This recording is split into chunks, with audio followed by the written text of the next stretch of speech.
함께 나눌 하나님의 말씀은 잠언 7장 13절에서 27절 말씀입니다. 13절에서 27절 말씀 우리 함께 읽겠습니다. 그 여인이 그를 붙잡고 그에게 입맞추며 부끄러움을 모르는 얼굴로 그에게 말하되 내가 화목제를 드려 서원한 것을 오늘 갚았노라. 이러므로 내가 너를 맞으려고 나와 내 얼굴을 찾다가 너를 만났도다. 내 침상에는 요와 애굽의 문이 있는 이불을 폈고 모량과 침향과 계피를 뿌렸노라. 오라 우리가 아침까지 흡족하게 서로 사랑하며 사랑함으로 희락하자. 남편은 집을 떠나 먼 길을 갔는데 은주머니를 가졌은즉 보름날에나 집에 돌아오리라 하여 여러 가지 고운 말로 유혹하며 입술에 호리는 말로 꿰므로 젊은이가 곧 그를 따랐으니 소가 도수장으로 가는 것 같고 미련한 자가 벌을 받으려고 쇠사슬에 매이러 가는 것과 같도다. 필경은 화살이 그 간을 뚫게 되리라. 새가 빨리 그물로 들어가되 그의 생명을 잃어버릴 줄을 알지 못함과 같으니라. 이제 아들들아 내 말을 듣고 내 입의 말에 주의하라. 내 마음이 음녀의 길로 치우치지 말며 그 길에 미혹되지 말지어다. 대저 그가 많은 사람을 상하여 엎드러지게 하였나니 그에게 죽은 자가 허다하니라. 그의 집은 수울의 길이라 사망의 방으로 내려가느니라. 아멘. 할렐루야. 오늘 말씀의 제목 치우치지 않는 발걸음, 이런 제목으로 말씀을 나눠보고자 합니다. 오늘 본문의 이야기는 음녀의 유혹에 넘어가는 한 젊은이를 바라보면서 교훈하는 이야기입니다. 13절에 보면 그 여인이 그를 붙잡고 입맞추며 부끄러움을 모르는 얼굴로 말하되 이렇게 말합니다. 젊은 청년을 유혹하기 위해서 음녀가 어떻게 행하는가 보면 부끄러움을 모르는 얼굴이다 이렇게 말합니다. 우리는 이런 경우를 소위 그렇게 얘기하죠. 철면피 같다 이런 표현도 하죠. 무슨 말이냐면 부끄러움을 모르는 얼굴이라고 하는 것은 정욕에 눈이 멀어서 다른 사람들이 자신을 어떻게 쳐다보는지, 그리고 다른 사람들이 자신을 어떻게 비난하고 비판하는지 아랑곳하지도 않고, 또 그런 소리를 들었다 하더라도 부끄러움을 아예 모르는 상태, 그걸 부끄러움을 모르는 얼굴이라고 말을 하고 있습니다. 그러니까 완전히 마비된 그런 상황이다 이렇게 보면 되죠. 근데 14절에 보면 화목제를 드려 서원한 것을 오늘 갚았노라. 화목제는 하나님 앞에 또 서원했던 의무를 행하는 제사의 한 종류로 볼 수 있는데, 그때는 이 제사 드린 제물을 이 제주, 그러니까 제사를 드린 사람이 일부를 가져다가 먹을 수 있도록 되어 있어요. 그러니까 무슨 얘기냐면, 이 얘기는 집에 먹고 즐길 만한 고기가 충분히 있다 그런 뜻입니다. 고기가 충분히 있다라는 그런 이야기죠. 그러니까 죄를 짓고 충분히 이 음욕을 발산하며 그거를 보완해 줄 수 있는 고기도 충분하게 준비되어 있다 이런 이야기죠. 그러면서 15절에서 말하기를 너를 맞으려고 내 얼굴을 찾다가 너를 만났다. 이야기는 그런 얘기죠. 이 젊은 청년을 음녀가 바라보면서 내가 당신을 만나려고 태어났나 보다 이런 거예요. 내가 그토록 찾고 기다리던 사람이 바로 당신이다 라는 그런 이야기입니다. 그러니까 유혹하기 위해서 할 수 있는 모든 말은 다 한다는 거죠. 그러면서 16절은 이 젊은 청년을 유혹하기 위해서 자신의 부와 사치도 다 이렇게 떠벌리는 그런 내용을 말하고 있고, 17절에서 모량, 침약, 계피를 뿌렸다라고 하는 말은 정욕을 위한 모든 필요한 준비를 다 끝냈다 그런 말입니다. 쾌락과 환락을 위한 모든 준비를 다 마쳤다 하는 뜻입니다. 그러면서 17절 아침까지 흡족하게 사랑하며 사랑으로 희락하자라고 하는 말의 의미는 한마디 그런 얘기죠. 흠뻑 한번 빠져보자, 쾌락에 빠져보자, 뭐 이런 얘기예요. 그러면서 19절 말씀에 보면 남편은 집을 떠나 먼 길을 갔다 이렇게 말을 하고 있습니다.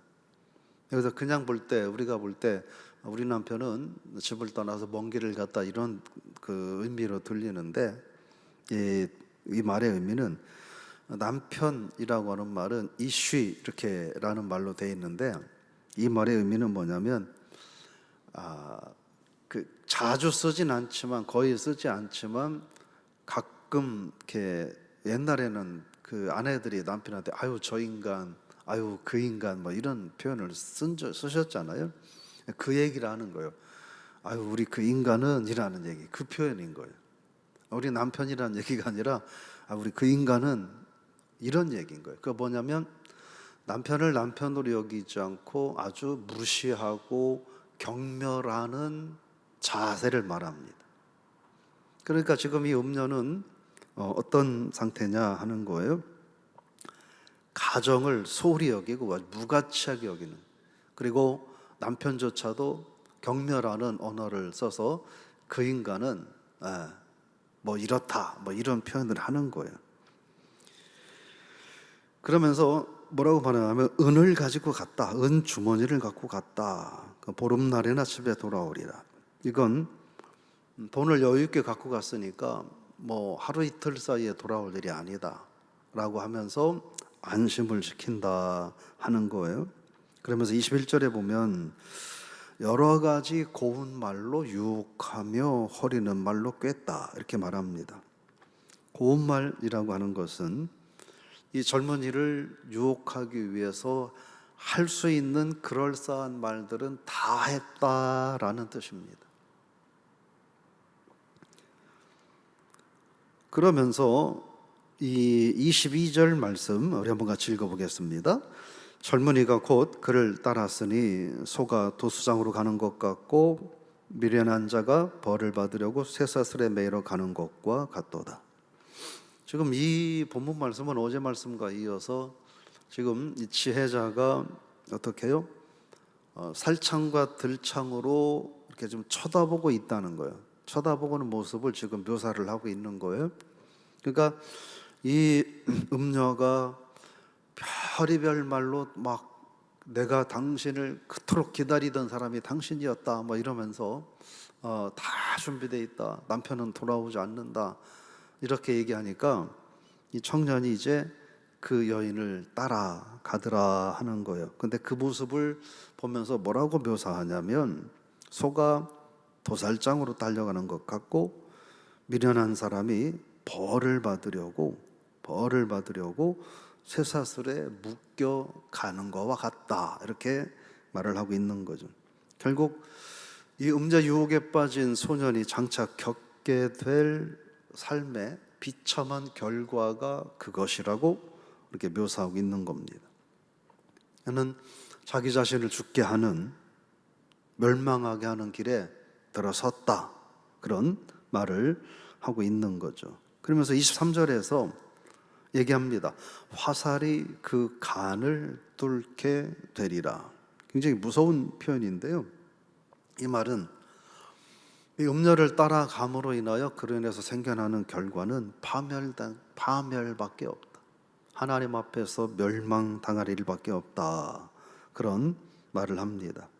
그러면서 이제 이 살창과 들창으로 바라본 이 모습을 가지고 지금 얘기를 쭉 하면서 이제 24절 이하는 그러므로 교훈을 하는 이야기입니다. 이제 아들들아 내 말을 듣고 내 말에 주의하라. 그러면서 25절에 보면 내 마음이 음녀의 길로 치우치지 말라 이렇게 말합니다. 치우친다라는 말은 음행과 타락의 길로 발을 내딛는다라는 뜻입니다. 그러면서 또 뭐라고 말하냐면 미혹되지 말라 이렇게 말합니다. 미혹된다는 말은 마음을 그쪽으로 기울인다라는 뜻입니다. 결국 무슨 얘기일까요? 음행과 타락의 길로 발을 내딛지 말고 마음조차도 두지 말라, 그런 뜻입니다. 왜냐 하는 거죠. 26절에 보면 그가 많은 사람을 상하게 하여 엎드러지게 하였나니 그에게 죽은 자가 허다하니라. 결국 그 여인은 앞에서 당신을 만나기 위해서 내가 이렇게 기다리는 거라고, 당신이 내가 그 사람 기다리던 그 사람이라고 그렇게 말을 하지만 그 사람은 너 하나가 아니었다라는 이야기도 되는 거예요.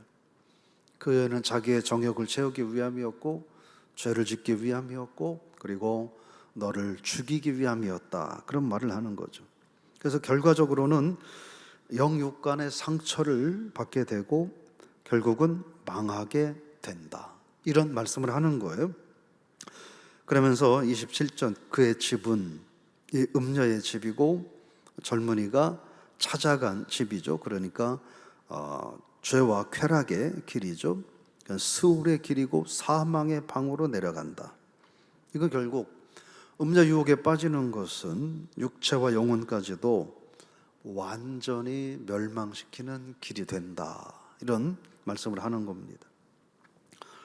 본문의 내용을 가지고 좀 정리를 해보면, 하나님의 백성들을 이게 하나님께서 들창과 살창으로 이렇게 바라보는데, 오늘 본문의 표현대로면 음녀가 젊은이를 유혹하고 또 사탄이 하나님의 백성들을 유혹할 때 하나님이 그 모습을 바라보면 그 모습은 누구의 말도 듣지 않고 오직 목표는 하나, 이 사람을 망가뜨리는 것, 이 영혼을, 이 육체를, 이 삶을 황폐케 하는 것이 목적이다. 그것이 죄라는 것도 그것이 얼마나 부끄러운지도 인식하지 못하고 그렇게 유혹한다 하는 걸 우리가 발견하게 되면서 조금도 주저하거나 머뭇거리지 않는다라는 거죠. 사탄은 또 음녀는 유혹을 할 때 달콤하게, 아주 달콤하게 유혹을 한다 하는 것도 우리가 기억해야 됩니다. 그러면서 아까 말씀드렸던 것처럼 자기 자신의 가정을 소홀히 여기고 남편을 경멸하는 이러한 이 음녀의 쾌락의 대상인 소년이, 음녀가 그 소년을, 젊은이를 귀하게 여길 일이 만무하다. 이걸 우리가 사탄이 우리를 위하는 것처럼 이야기하고 세상에서 우리를 위하는 것처럼 우리를 유혹하지만 절대로 그럴 일은 만무하다 하는 것을 우리가 한 번 더 생각을 하면서, 그럼 우리 결과적으로 죄의 유혹에 넘어가는 것은 육체뿐만이 아니라 영혼까지 멸망케 되는 일이다 하는 걸 기억하고, 아까 말씀처럼 내 발을 죄의 길로 치우치지 말라라는 말씀을 우리가 한번 기억해야 되지 않을까 싶습니다.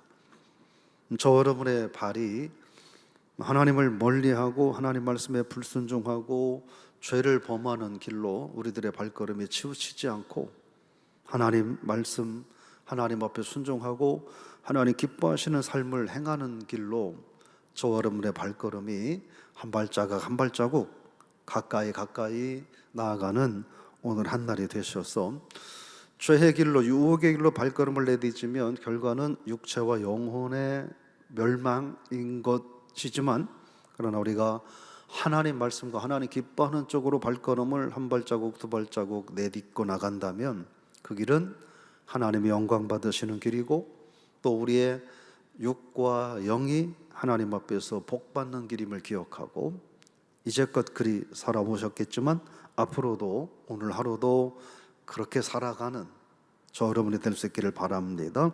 특별히 다시 한번 말씀드리는 것은 사탄은 우리를 달콤하고 아주 대단한 것처럼 생각하는 것처럼 우리를 유혹하지만 결국은 우리를 멸망시키는 것이 목적이다.